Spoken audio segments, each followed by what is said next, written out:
ETF index mutual funds నేర్చుకుని stock మార్కెట్లో రాణించాలనుకుంటున్నారా? వెంటనే ఈ నెంబర్కి కాల్ చేయండి.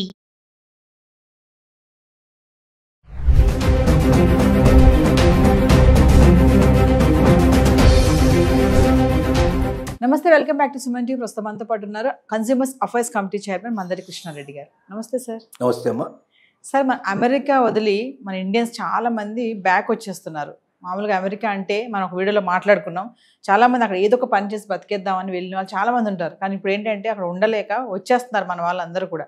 ఇదంతా కూడా ట్రంప్ ఎఫెక్టే అనుకోవచ్చా, ఇంకేమైనా కారణాలు ఉంటాయంటారా? 100% ముందు ట్రంప్ ఎఫెక్ట్ ఎక్కువ భాగం, కొంత భాగం ఏంటంటే ఏ ఎఫెక్ట్ కూడా కొంత ఉందని చెప్పుకోవచ్చు.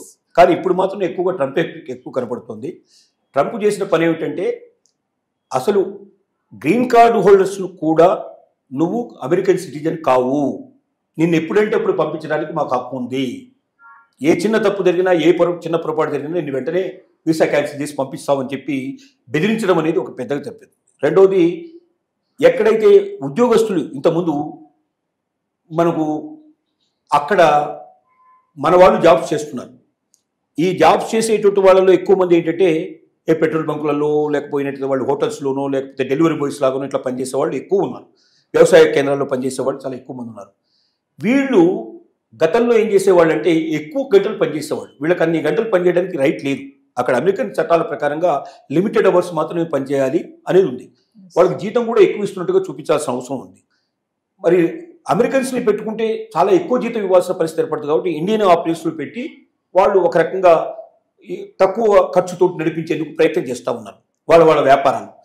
ఇప్పుడు ట్రంప్ తీసుకొచ్చిన చట్టాలన్నీ కూడా చాలా స్ట్రిక్ట్గా ఉండడం వల్ల అలాంటి వాళ్ళని అకామిడేట్ కష్టంగా ఉంది.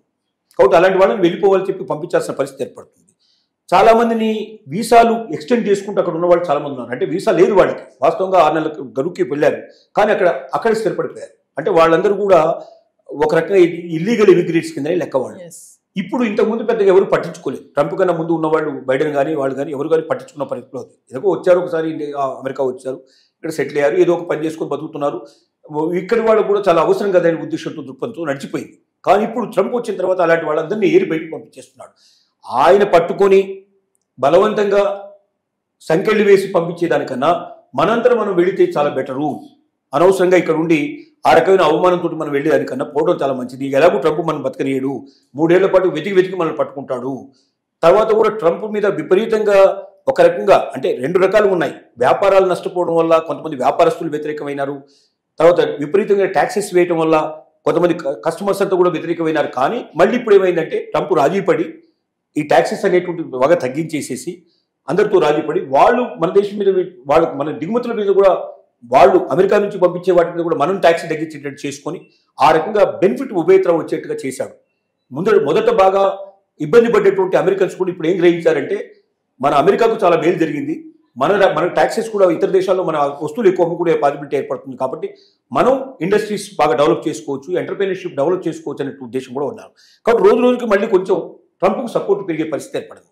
ఈ పరిస్థితుల్లో ఈ సిచ్యువేషన్స్లో ఇక ట్రంప్ మనల్ని ఎలాగూ ఇక్కడ ఉండనివ్వడు, కాబట్టి మనం జాగ్రత్త పడి ముందే వెళ్ళడం మంచిది. ఎలాగో ఉద్యోగం చేసుకోలేకపోతున్నాం, ఉపాధి చేసుకోకపోతున్నాం, కోల్పోతున్నాం మనం అనేటువంటి ఉద్దేశంతో ఎవరైతే ఇల్లీగల్ ఇమిగ్రేట్స్ ఉన్నారో వాళ్ళందరూ వెంటనే వెనక్కి వచ్చే ప్రయత్నాలు చేస్తున్నారు. ఈవెన్ ఏ ఎఫెక్ట్ కూడా ఉండడం వల్ల ట్రంప్ కాకుండా ఆర్టిఫిషియల్ ఇంటెలిజెన్స్ కూడా కొంత పని చేస్తుంది. ఎందుకంటే ఇప్పుడు మనం చూస్తున్నాం అక్కడ మనిషి చేసే పనిని అది చేస్తుంది. ముఖ్యంగా భారతీయులు ఎందుకు కోరుకుంటున్నారంటే భారతీయుల్లో లీడర్షిప్ ఉంది, భారతీయులు ఎగ్జిక్యూటివ్ చేసేటువంటి అవకాశం ఉంది. ఇప్పుడు మనం చూస్తే పెద్ద పెద్ద కంపెనీలందరికీ భారతదేశం నుంచి వెళ్ళిన వాళ్ళు, ముఖ్యంగా సౌత్ ఇండియా నుంచి వెళ్ళిన వాళ్ళు హెడ్స్గా ఉన్నారు. పెద్ద పెద్ద కంపెనీస్కి అందరికీ మనకు మైక్రోసాఫ్ట్ చూసినా లేకపోతే ఇంకోటి చూసినా ప్రతి కంపెనీకి మన వాళ్ళు హెడ్స్గా ఉన్నారు. అంటే ఒక పెద్ద ఆర్గనైజేషన్ నడపగలిగేంత లీడర్షిప్ క్వాలిటీస్ మన దగ్గర ఉన్నాయి. కానీ ఏ వచ్చిన తర్వాత ఎవడు నడపాల్సిన అవసరం లేదు, ఏ నడుపుతుంది కావాలంటే అనేటువంటి పరిస్థితి ఏర్పడిన తర్వాత అలాంటి వాళ్ళకు కూడా భయం పట్టుకుంది.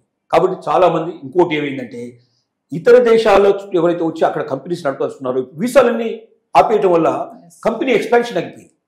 బయట వాళ్ళు ఎవరు ఎక్స్పాన్షన్ వాళ్ళు చేసుకోవడానికి పాసిబిలిటీ లేకపోయిన పరిస్థితి పడింది. దాని ఎఫెక్ట్ కూడా చాలా పడింది. దాని ఎఫెక్ట్ పడటం వల్ల కూడా అక్కడ ఉన్నటువంటి కంపెనీలు రన్ చేయాలంటే కొత్త వాళ్ళని పంపిస్తే కానీ అది ఇంకా బాగా ఎక్స్పాండ్ చేసే అవకాశం ఉంది. ఉన్న ఎక్స్పాన్షన్ సరిపోవడం లేదు. అలాంటి పరిస్థితులు ఏంటంటే కొంతమందిని విత్డ్రా చేసేసి ఇండియాకు పిలిపించేటువంటి ప్రయత్నం కూడా కొంత కంపెనీలు చేస్తున్నాయి. ఇలాంటి అన్ని రకాలైనటువంటి ఒత్తిళ్ల వల్ల అక్కడ ఉండడం కన్నా భారతదేశానికి వెళ్ళి ఇప్పటి నుంచి అక్కడ ఏదైనా మనకు ఎంటర్ప్రీనర్షిప్ స్టార్ట్ చేసి మనం ఒక కంపెనీ స్టార్ట్ చేసి ఎంతో కొంత మనం పురోగతి సాధిస్తే వాడు మనల్ని మెడబట్టి బయటికి పంపించేదానికన్నా మనమే పోవడం మంచిది అనేటువంటి దృక్పథంతో ఎక్కువ మంది ఖాళీ చేసి ఇండియాకు రావడానికి ప్రారంభించారు. చాలా వందలు కాదు వేల సంఖ్యలో వస్తున్నట్టుగా వార్తలు వస్తున్నాయి. ఇలాంటి పరిస్థితుల్లో కొన్నాళ్ళు పోయిన తర్వాత ఇక అమెరికాలో 100% నేను సేఫ్గా ఉండగలుగుతున్న వాళ్ళు తప్ప మిగతా వాళ్ళు ఎవరు అక్కడ ఉండకపోయినా మనం ఆశ్చర్యపడాల్సిన అవసరం లేదు. అంటే సార్ ముందు ముందు అమెరికా వెళ్ళాలనే ఆలోచనని విరమించుకోవాలంటారా?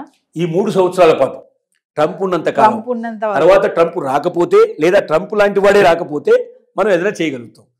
అంటే మళ్ళీ బైడెన్ లాంటి వాడు ఇంకొకరు గతంలో ఉండే ప్రెసిడెంట్ల వాళ్ళు ఎవరైనా వచ్చి కాస్త లిబరల్గా ఉండే పరిస్థితి ఏర్పడితే అప్పుడు ఉండొచ్చు. కానీ ట్రంప్ ఉన్నంత కాలం అది సాధ్యం కాకపోవచ్చు అనేది ఇప్పుడు ఉన్నటువంటి పరిస్థితి. అంటే స్టూడెంట్స్ కూడా అంతేనా సార్? అబ్రాడ్ వెళ్ళి చదువుకోవాలనుకుంటారు కదా, అమెరికా వెళ్ళి చదువుకోవాలి, పై చదువులు అనుకున్న వాళ్ళు కూడా ఈ టైంలో వెళ్ళకపోవడం మంచిది అంటారా? స్టూడెంట్స్కి పరిస్థితి మరీ ఘోరంగా ఉంది. ఎందుకంటే ఒకటి ఇప్పుడు కొన్ని యూనివర్సిటీస్ని మూసేసే పరిస్థితి తీసుకొచ్చాడు. యూనివర్సిటీ గవర్నమెంట్ డబ్బంతా కూడా పూర్తిగా ఆపేశాడు. తర్వాత ఇక్కడి వాళ్ళు ఎవరైనా పార్ట్నర్షిప్లో అక్కడ యూనివర్సిటీలు ఉంటే అలాంటి వాటిని బలవంతంగా వాళ్ళని పార్ట్నర్షిప్ విత్డ్రా చేయించి వాళ్ళని బయటికి పంపించే ప్రయత్నం చేస్తున్నాడు. తర్వాత స్టూడెంట్స్కి వాళ్ళు అక్కడ కొంతకాలం అంటే అయిపోయిన తర్వాత కూడా వాళ్ళు ఉండడానికి ఒక 3 ఏళ్ళు 2-3 ఏళ్ళు ఉండడానికి ఇంతకుముందు అవకాశం ఉండేది. అలా ఉండి వాళ్ళు జాబ్ సెర్చ్ చేసుకోవడానికో లేకపోతే ఇంకా పై చదువులు చదువుకోవడానికో అవకాశం ఉండేది. ఇప్పుడు అది లేదు. నీది అయిపోగానే నీ చదువు అయిపోయిన మరుక్షణం నువ్వు వెంటనే టప్పా కట్టేసుకుని నువ్వు ఇంటికి వెళ్ళిపోమని చెప్పేస్తున్నారు. ఇలాంటి పరిస్థితుల్లో బయట పనిచేయడానికి కూడా స్టూడెంట్ బయటకు వెళ్ళి పనిచేయడానికి వీల్లేదు. ఓన్లీ యూనివర్సిటీ ఆవరణలోనే పనిచేయాలి, బయటకు వెళ్ళి పనిచేయడానికి వీల్లేదు. ఇప్పుడు వాళ్ళు ఇంతకుముందు బయటకు వెళ్ళి పనిచేస్తున్నారు, డెలివరీ బాయ్స్గానో ఏదో పెట్రోల్ బంకులోనో లేకపోతే హోటల్స్లోనో అక్కడ పనిచేస్తున్నారు. ఇప్పుడు ఆ పనిచేసే అవకాశం కూడా వాళ్ళకి కోల్పోయారు. అంటే ఇంటి దగ్గర నుంచి తెచ్చుకొని ఇక్కడ తింటే తప్ప బతకలేని పరిస్థితి. చాలా మంది ఏంటంటే మనకు ఎంత ఖర్చు కావాలో ఎంత అక్కడికి రావడానికి కావాల్సిన దాంతో వరకు మనం ఏదో దీంట్లో తీసుకొని బ్యాంకులోనో అదో తీసుకొని మిడిల్ క్లాస్ వాళ్ళంతా అక్కడికి చేరారు. అంటే అక్కడే సంపాదించుకొని మేము బతుకుతాం, అక్కడే చదువుకుంటాం, గొప్పవాళ్ళు అవుతామని ఆశపడ్డారు. ఇప్పుడు ఇండియా నుంచి డబ్బు వస్తే తప్ప బతకలేని పరిస్థితి ఏర్పడేసరికల్లా ఇండియా నుంచి పంపించగలిగే ఫ్యామిలీస్ కూడా చాలా తక్కువ ఉన్నాయి. అంటే ఇండియా నుంచి ఎప్పుడైతే పంపించలేకపోతున్నారో అక్కడ ఉండడానికి అవకాశం లేక కొంతమంది వెనక్కి వస్తున్నారు. స్టూడెంట్స్ అలాగే వస్తున్నారు. ఇంకా భవిష్యత్తులో స్టూడెంట్స్ కూడా పెరిగే అవకాశం లేదు. వేరే దేశాలకు వెళ్ళడానికి చాలామంది ప్రయత్నాలు మొదలుపెట్టారు. అమెరికాను వదిలిపెట్టి వేరే వెస్ట్రన్ కంట్రీస్లో ఎక్కడైతే ఈ అవస్థలు లేవో కొన్ని అక్కడ కూడా ఇప్పుడు ఇంగ్లాండ్ కూడా ఇదే పరిస్థితి తీసుకొచ్చింది. వెస్ట్రన్ కంట్రీస్లో చాలా కంట్రీస్లో మా దేశానికి వచ్చేటప్పుడు 1-2 సార్లు ఆలోచించుకొని చేద్దాం అనేటువంటి అంటే ట్రంప్ విధానాలే మిగతా దేశాలు కూడా ఫాలో అయ్యే ప్రయత్నం చేస్తున్నాయి. కాబట్టి అన్నిటికన్నా బెస్ట్ ఏంటంటే మన మాతృదేశం, మన దేశంలోనే మన అవకాశాలు వెతుక్కోవచ్చు. దమ్మున్న వాడికి శక్తి ఉన్న వాడికి ఈ దేశం వదిలిపెట్టాల్సిన అవసరం లేదు. మన శక్తి సామర్థ్యాలు ఇక్కడే చూపించుకొని ఇక్కడే ఎదుగుదాం అనేటువంటి నిర్ణయానికి ఎక్కువ మంది రావడానికి అవకాశాలు పరిస్థితులు ఏర్పడుతున్నాయి. Thank you.